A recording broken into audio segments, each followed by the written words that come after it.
Bismillahirrahmanirrahim. Alhamdulillah hamdan katsiran thayyiban mubarakan fi asyhadu an la ilaha illallah wahdahu la syarikalah wa asyhadu anna Muhammadan abduhu wa rasuluhu la nabiyya wa rasula ba'da.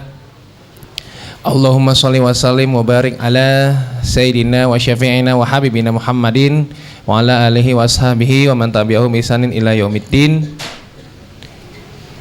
Amma ba'd, qala Allah ta'ala fi kitabil karim, a'udzubillahi minasyaitonir rajim. Ya ayyuhalladzina amanu taqullaha haqqa tuqatih wa la tamutunna illa wa antum muslimun.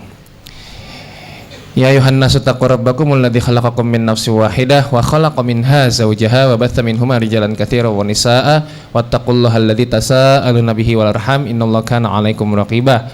Ya ayyuhalladzina amanu taqullaha wa qulu qawlan sadida yuslih lakum a'malakum wa yaghfir lakum dzunubakum wa may yuti'illah wa rasulahu faqad faza fawzan 'azima. Puji syukur kita panjatkan kehadirat Allah Subhanahu wa taala, yang mana Dialah satu-satunya zat yang memberikan kepada kita segala kenikmatan, segala rahmat, segala kasih sayang, segala karunia, segala jenis permintaan akan dikabulkan, segala kebutuhan yang memang berada pada hambanya kebutuhan itu akan dipenuhi. Maka sangat pantas jika kita terus-terus memuji dan memuja Zat yang maha agung, maha kuasa dan maha mengabulkan doa kita semua, yaitu Allah Subhanahu wa taala. Dan selawat serta salam semoga senantiasa tercurah kepada junjungan kita Nabi Muhammad sallallahu alaihi wasallam, yang setiap perkataannya adalah hukum, setiap perbuatannya adalah teladan, dan juga sebaik-baiknya sahabat adalah sahabatnya. Dan pada kesempatan kali ini kita juga akan membahas tentang sahabat Rasul, ya, salah satu sahabat yang paling agung, salah satu sahabat yang masuk Islam di awal-awal munculnya Islam di tanah Makkah gitu ya, di tanah Arab. Dan ini adalah sahabat yang juga termasuk di antara kerabat Rasulullah SAW. Jadi ini Masya Allah nih, kalau kemarin kita bahas tentang Hamzah bin Abdul Muttalib radhiyallahu an, ini adalah pamannya Rasulullah SAW dari jalur bapak, ya. Kalau ini adalah Sa'ad bin Abi Waqqas radhiyallahu anhu, ini adalah pamannya Rasulullah dari jalur ibu. Ya, jadi ibunya Rasul ada hubungan dengan bapaknya Sa'ad bin Abi Waqqas. Nah, Sa'ad bin Abi Waqqas ini terlahir dengan nama Sa'ad, bapaknya namanya Malik sebetulnya. Jadi sebetulnya Sa'ad bin Malik. Ya, Abi Waqqas itu kan kunyah, ya, kunyah yang memang terbiasa ada pada orang-orang Arab, dimana kalau kita punya nama terus dipanggil dengan nama anaknya, misalnya bapak dari anaknya. Jadi kalau nama anaknya siapa namanya, misalnya Ilyas nama anaknya, berarti panggilnya Abu Ilyas gitu ya. Kalau misalnya anak dari Ilyas berarti Ibnu Ilyas, dan seterusnya. Nah, teman-teman sekalian yang dirahmati Allah Subhanahu wa taala, ini kita akan membahas tentang Sa'ad bin Abi Waqqas, ya. Sebelum masuk waktu Isya, ada beberapa hal mungkin yang perlu kita ketahui tentang Sa'ad.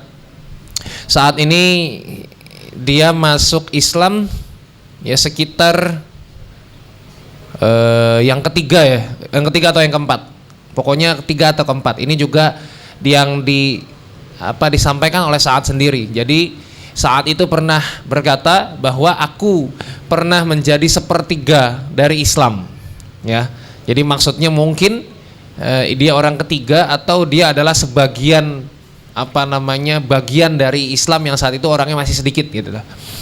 Nah, Sa'ad bin Abi Waqqas ini masuk Islam dalam keadaan memang masih sangat Islam itu masih sangat sedikit pemeluknya. Dan ini diantara orang-orang yang masuk Islam pertama kali yang dijuluki dengan as-sabiqunal awalun. Ya, dia masuk Islam setelah Abu Bakar As-Siddiq radhiyallahu anhu. Jadi saat ini masuk Islam setelah Abu Bakar As-Siddiq. Ya, di antara orang-orang dewasa yang pertama kali masuk Islam, karena orang dewasa pertama yang merdeka yang masuk Islam adalah Abu Bakar As-Siddiq. Dari kalangan anak-anak adalah Ali bin Abi Thalib. Dari kalangan budak adalah Zaid bin Harithah. Dari kalangan wanita adalah Khadijah binti Khuwailid radhiyallahu anhum jami'an. Nah, jadi ini adalah orang-orang yang luar biasa. Makanya saya juga berusaha untuk membahas sahabat-sahabat yang sangat dekat dengan Rasul. tapi juga tidak terlalu menghabiskan waktu untuk membahasnya gitu ya. Makanya kalau orang tanya, kok kemarin Utsman, kemarin Hamzah, kemarin Sa'ad, ya sebetulnya supaya nggak terlalu menghabiskan waktu. Karena bahas Utsman, bahas Hamzah aja kadang-kadang udah berapa jam itu, udah 2 jam itu. Nah, jadi tujuannya sebetulnya itu. Tapi membahas orang-orang yang dekat dulu dengan Rasulullah SAW. Makanya kita kalau mau cari figur idola sebetulnya nggak usah jauh-jauh ya. Mau cari figur idola itu sudah ada di antara Rasulullah SAW, itu sudah orang-orang yang figur idola semua.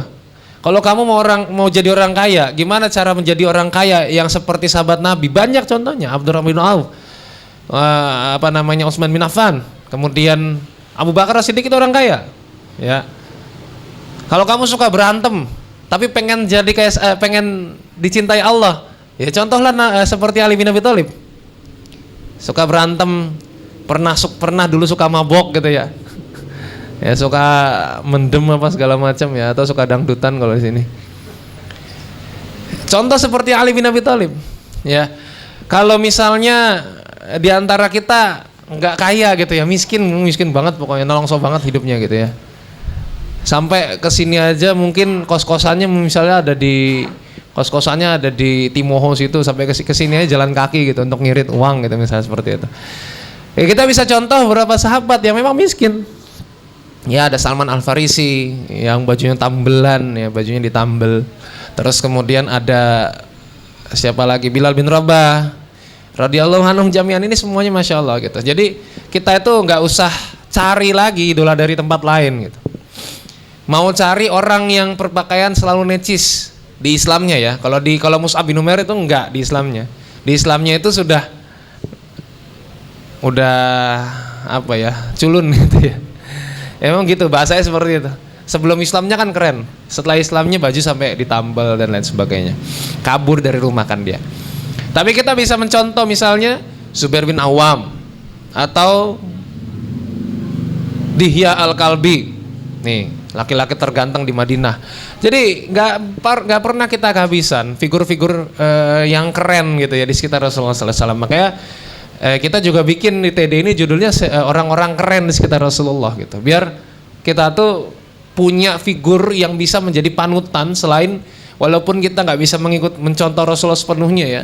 Kayaknya juga nggak mungkin gitu kan, agak nggak mungkin. Ya setidak-tidaknya sahabat-sahabat Rasul yang dekat dengan beliau yang bisa kita contoh. Nah, kita masuk ke Sa'ad bin Malik alias Sa'ad bin Abi Waqqas radhiyallahu anhu. Nah, teman-teman sekalian, saat ini setelah masuk Islam, ya dia terang-terangan. Kalau dulu Mus'ab bin Umair masuk Islam, dia sembunyi-sembunyi di depan orang tuanya, di depan ibunya. Kalau Sa'ad bin Abi Waqqas ini terang-terangan, dia ibunya tahu bahwa saat ini masuk Islam, mengikuti agamanya Muhammad, gitu ya. Setelah ibunya tahu, kemudian ibunya mengancam Sa'ad. Ya, wahai Sa'ad, jika memang kamu sudah masuk atau ikut agamanya Muhammad, segeralah kembali ke agama nenek moyangmu, atau aku akan melakukan sesuatu gitu ya. Ternyata sesuatu itu adalah dia mogok makan. Jadi ibunya itu mogok makan, ngeboikot Sa'ad ya. Kalau Mus'ab bin Umair waktu masuk Islam, yang diboikot itu Mus'ab gak bisa makan. Jadi nggak dikasih makan, nggak dikasih segala fasilitas yang selama ini diterima oleh Mus'ab.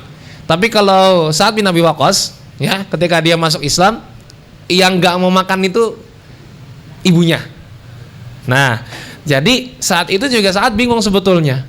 Ini gimana ini? Masalahnya ini ibunya. Dan Arab Jahiliyah itu, orang Arab Jahiliyah ini hebatnya orang Arab Jahiliyah itu nggak ada satupun mereka itu yang nggak sopan sama orang tua. Maka teman-teman nggak pernah akan lihat di sirah dimanapun ya, di buku-buku sejarah dimanapun gitu ya, ada anak yang kurang ajar sama orang tua tuh nggak ada. Di Arab itu nggak ada.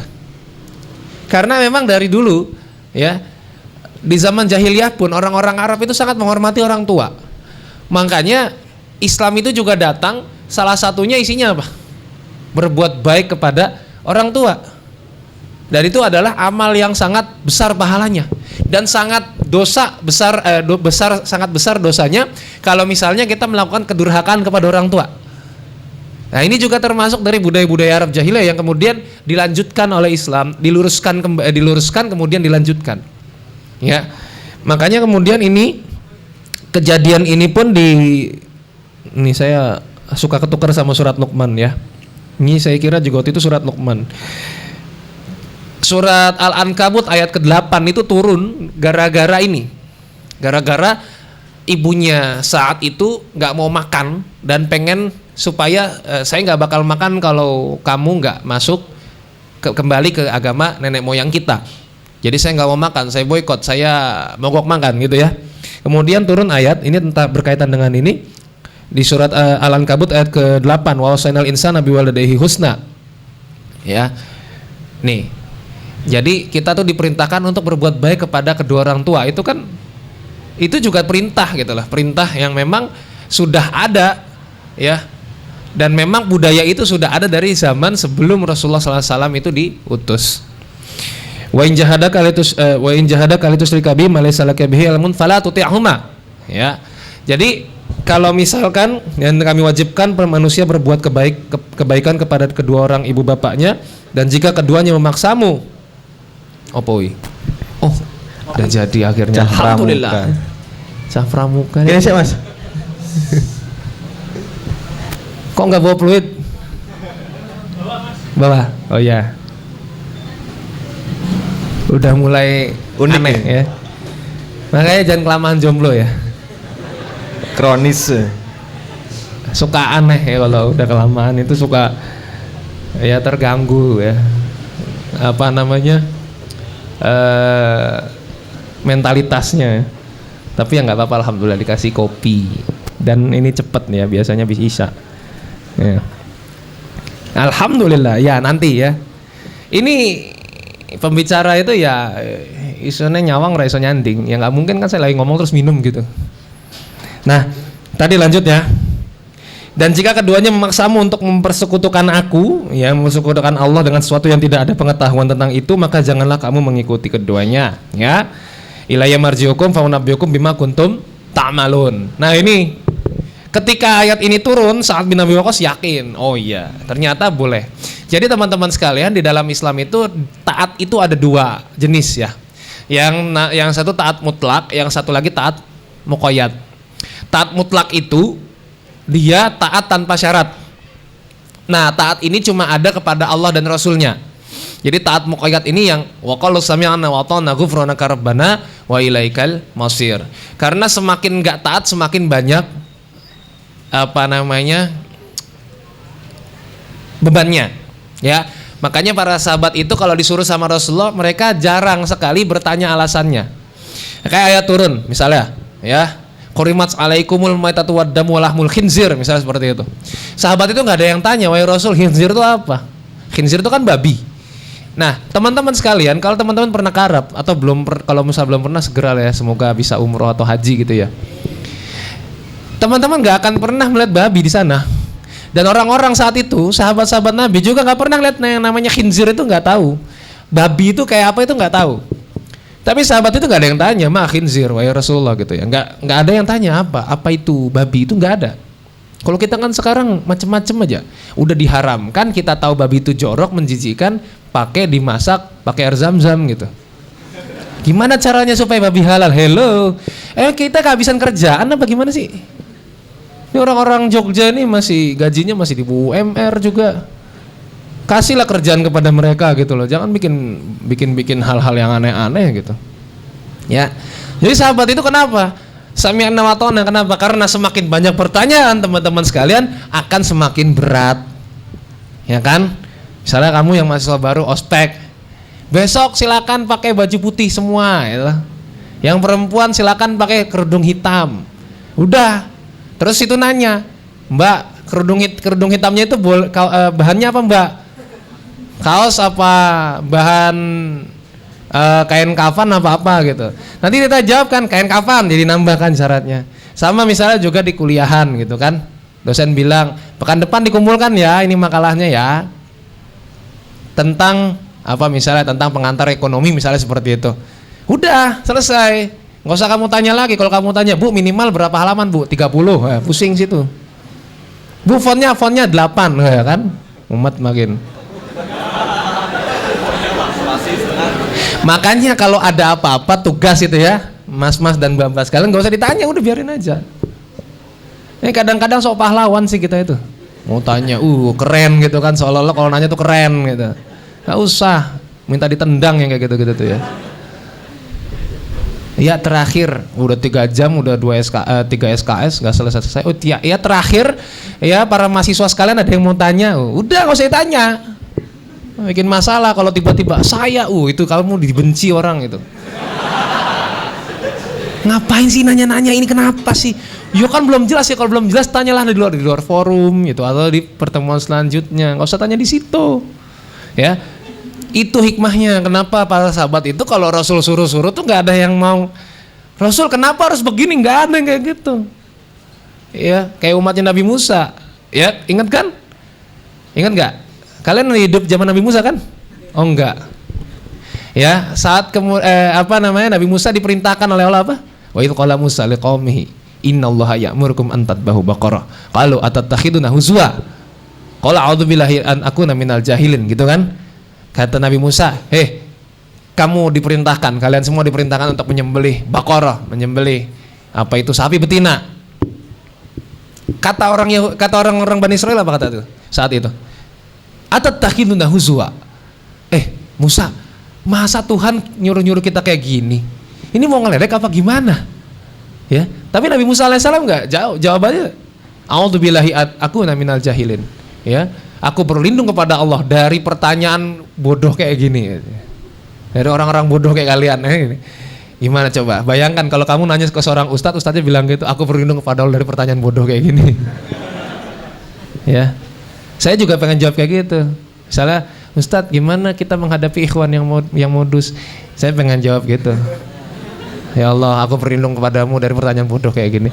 Ya udah tahu modus ngapain dihadapi toh Mbak? Aneh, ya. Oke. Terus apa? Ini apa kata mereka gitu ya? Qala du'lana rabbaka yubayyilana mahi.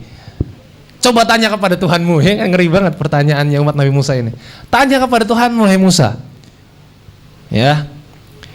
Qala du'lana rabbaka yubayyilana mahi. Kayak apa? Mahi. Seperti apa itu? Sapinya? Jawabannya udah mulai aneh ya kan?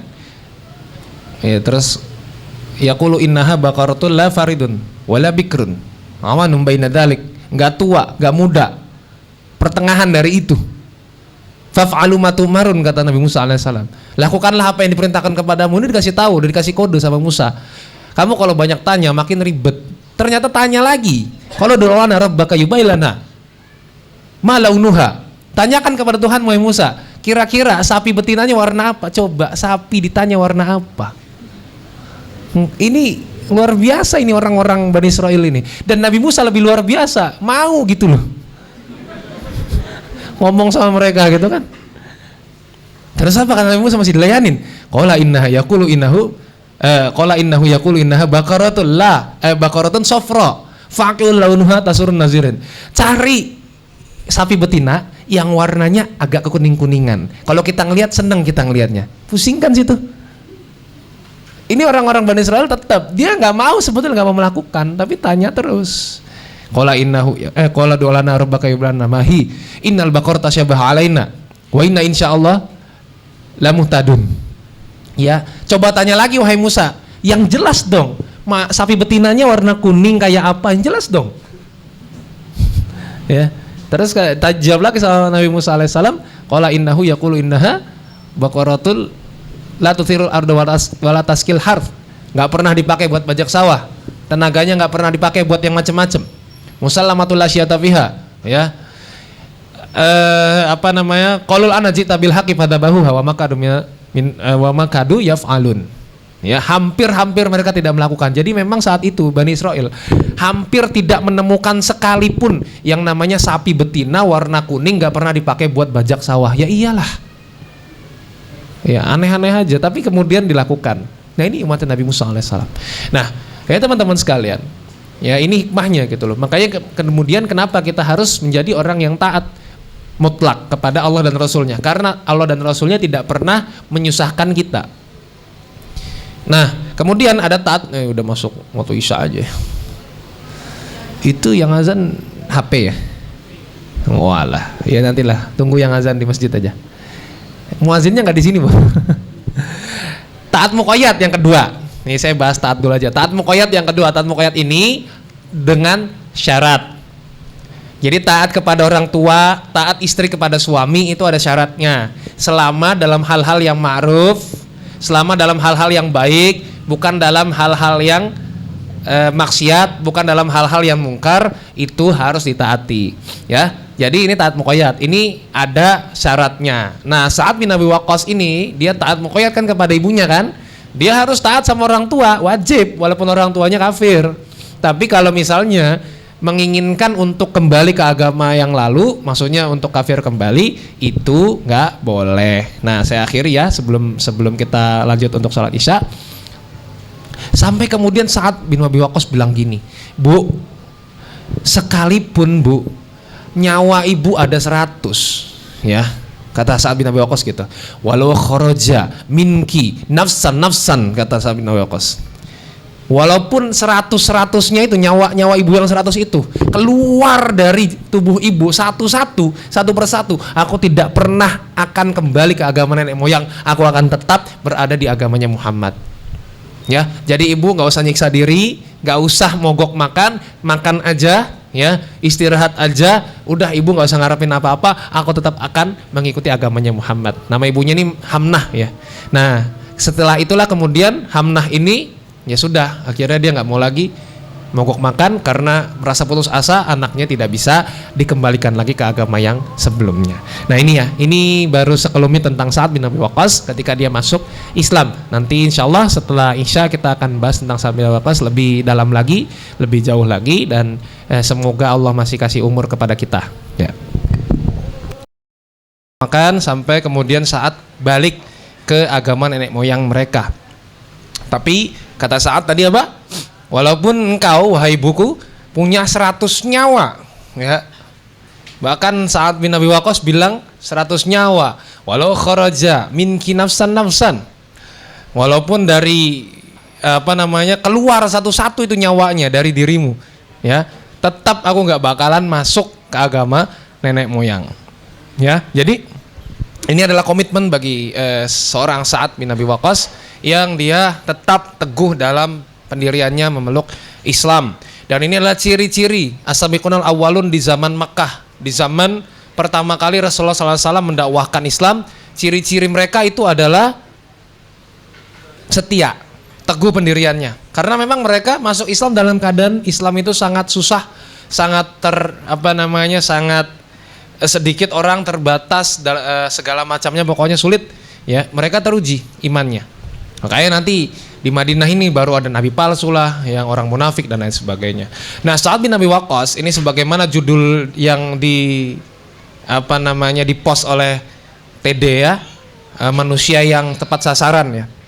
Ya saya juga luar biasa nih orang-orang TD ini kreatif. Saya aja nggak kepikiran untuk judul kayak gitu ya. Apalagi sampai ini artisnya Masya Allah ya. Ta'aruf yang gagal. Wingi dolanan panas, dolanan opo didolanan multi talent, dolanan CV ta'aruf gitu. Ora? Enggak. Oh ya.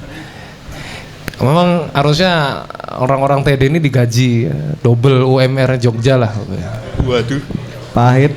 Ya. Tolong Mas Ilyas, Mas Ahid, tolong didengar ini ya.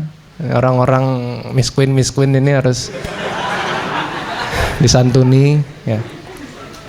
Ya, lanjut Sa'ad bin Abi Waqqas ya. Ini Sa'ad bin Abi Waqqas teman-teman sekalian adalah orang pertama yang melontarkan atau melepaskan anak panah untuk membela Islam. Ya, kita dengar kemarin Hamzah bin Abdul Muthalib radhiyallahu anhu itu orang yang sangat pandai dalam bermain panah, menggunakan panah. Sa'ad bin Abi Waqqas dia bukan cuma pandai, tapi Rasulullah SAW doakan supaya selama dia melontarkan panah tidak akan pernah meleset. Dan teman-teman tahu Sa'ad bin Abi Waqqas radhiyallahu anhu itu pernah dia bisa menggunakan 3 anak panah sekaligus dan 3-tiganya tepat sasaran ke 3 tempat yang berbeda. Nggak percaya, ini sahabat Nabi ya. 3 anak panah. Kalau kita cuma nonton di kartun, cuma nonton di film Hollywood, Hawkeye misalnya ya, di Avengers ya misalnya, dia bisa melepaskan anak panah tanpa melihat gitu kan. Ini Sa'ad bin Abi Waqqas, dia bukan nggak melihat, tapi 3 anak panah sekaligus dilontarkan dan semuanya tepat sasaran. Luar biasa. Jadi kalau kita, wah saya pengen jadi kayak Hawkeye, main panah bisa seperti itu gitu ya. Ini Sa'ad bin Abi Waqqas udah pernah dari dulu-dulu ini sudah pernah melakukan itu. Nah nanti kita cerita bagaimana sepak terjangnya di perang Uhud. Apa ini nusu-nusui. Cuma gara-gara dibilang gaji tadi, marah dia. Wah ini Ustadz besok-besok nggak usah di ini lagi, nggak usah diundang lagi. Provokator Ustadznya, nah. Radikal. Aduh. Oke, ini sebetulnya kan ada honeymoon, nggak tahu mana ini orangnya ya. Mungkin lagi main panah kali. Ya, jadi keutamaannya salah satunya adalah Sa'ad bin Abi Waqqas dulu pernah sakit yang cukup keras ya. Sebelum sakit dia pernah dibanggakan oleh Rasulullah SAW. Ya, kata Rasulullah SAW, hada khali, ini adalah pamanku. Paman dari jalur ibu tadi ya. Dan tunjukkan siapa pamanmu dari jalur ibu gitu. Jadi Rasulullah SAW membanggakan Sa'ad bin Abi Waqqas. Nah pernah suatu kali saat itu sakit keras dan didatangi oleh Rasulullah SAW. Rasul memegang keningnya pertama, dielus keningnya, diusap, kemudian diusap dadanya dan kemudian didoakan. Nah ini sebetulnya adalah adab untuk menjenguk orang sakit. Ya, jadi kalau ada orang sakit, kita itu nggak boleh tanya ya teman-teman. Misalnya temanmu sakit di rumah sakit, terus kamu tanya, kamu sakit apa, itu nggak boleh sebetulnya. Adabnya nggak boleh tanya sakit apa, ya. Kecuali kalau dia cerita sendiri, baru kita boleh tanya dari kapan, ya. Pertamanya kenapa gitu. Kita bukan dokter, jadi nggak perlu tanya-tanya. Itu akan bisa mungkin akan menambah sakitnya atau dia mungkin malu, ya. Misalnya sakitnya apa? Sakitnya misalnya aib gitu ya. Mungkin dia malu kalau kita tanya, kemudian dia malu untuk menjawabnya. Jadi sebetulnya yang perlu kita lakukan apa? Kita datangi, kita hibur dan kita doakan, selesai. Nah itu Rasulullah SAW juga menunjukkan itu juga kepada Sa'ad bin Abi Waqqas radhiyallahu anhu. Ya, jadi kita itu kalau jenguk juga jangan jenguk sakit, lemah gitu, jangan digituin.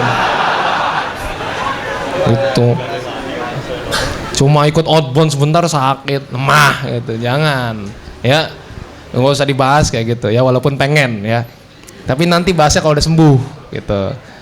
Tapi kalau lagi sakit dihibur. Nah ini adab sebetulnya. Makanya kalau misalnya nanti ya ada kita lagi sakit terus teman kita jenguk, terus kita dilus-elus jidatnya, jangan dipukul. Jangan gitu, itu sunnah emang. Ya dada ya. Dada juga dielus oleh Nabi Muhammad kepada Sa'ad bin Abi Waqqas. Nah, ini akhirnya didoakan oleh Nabi ya supaya segera sembuh dan dia akhirnya sembuh. Ini keutamaan pertama. Keutamaan yang kedua, Rasulullah SAW mendoakan agar Sa'ad selama dia berdoa selalu dikabulkan. Ini makanya ngeri banget nih Sa'ad bin Abi Waqqas ini kalau misalnya berdoa.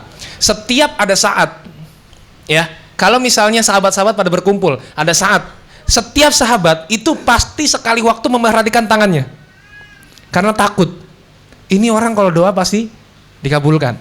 Sekali waktu pernah Umar bin Khattab radhiyallahu anhu itu waktu itu sudah jadi khalifah. Sudah jadi Amirul Mukminin. Umar bin Khattab kan punya budak.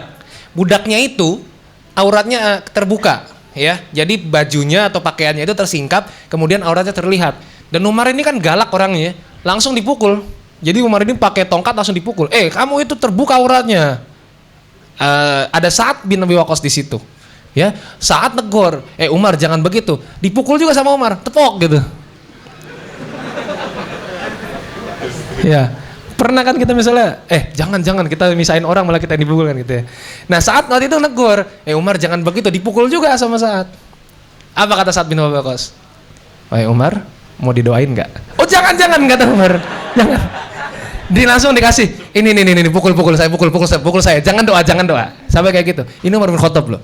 Umar itu adalah seorang sahabat Rasulullah SAW yang sangat agung. Mendampingi Rasul, bahkan beberapa kali kelakuannya itu direkam oleh Al-Quran, beberapa kali dia yang mempengaruhi sampai kemudian turunlah wahyu. Ini takut sama Sa'ad kalau Sa'ad berdoa. Jadi setiap sahabat itu kalau misalnya lagi kumpul itu saat diliatin, jangan sampai saat itu ngangkat tangan, itu ngeri mereka itu. Nah, terus kemudian tidak ada yang berani macam-macam sama saat. Makanya teman-teman, kalau ada orang soleh, jangan macam-macam sama orang soleh. Ya, doakan dia, puji kesolehannya, dan semoga kesolehannya itu juga tertular kepada kita. Jangan macam-macam. Makanya jangan macam-macam sama orang soleh, jangan macam-macam sama orang alim. Ya, sampai kemudian bikin video dituntut lagi, itu pasti ntar celaka sendiri. Yakin saya. Ya, makanya jangan macam-macam sama orang-orang seperti itu. Ini satu kejadian. Pernah kejadian juga gubernur Madinah Marwan bin Hakam, ini seorang tabi'in, dia jadi gubernur di Madinah. Ya, pernah berlaku tidak adil kepada rakyat. Ya, apa dia bilang? Ini harta adalah harta milik kami, milik pemerintah Madinah, bukan harta milik orang-orang Madinah. Ini harta milik pemerintah Madinah. Kata Sa'ad, jangan begitu wahai Marwan, nggak boleh. Itu harta milik rakyat, milik masyarakat. Kita nggak boleh mengklaim bahwa itu harta milik pemerintah. Kata Marwan, tidak bisa. Ini adalah harta milik pemerintah. Kata Sa'ad, mau didoain nggak? Kata Marwan, iya jangan. Ini harta, iya kasih. Ini kejadian.